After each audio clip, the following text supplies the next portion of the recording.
কদ্দু, এটা কদ্দু না, কদ্দু শরীফ।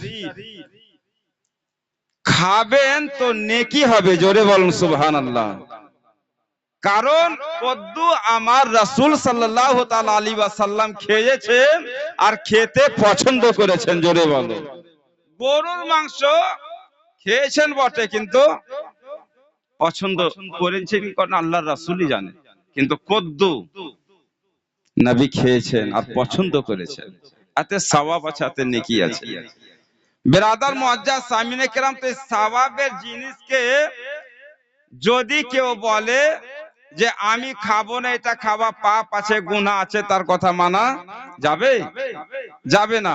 বলছিলাম কি, কবর জিয়ারত করাতে সওয়াব আছে, না করাতে গুনাহ আছে। কবর জিয়ারত করব না, গুনাহ হবে?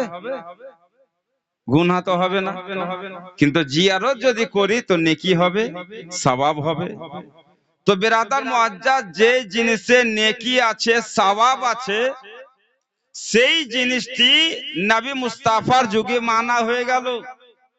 নবী বলছেন আজ থেকে কবর জিয়ারত করা যাবে না, মুসলিম শরীফের হাদিস। তো কিছু তো কারণ হবে।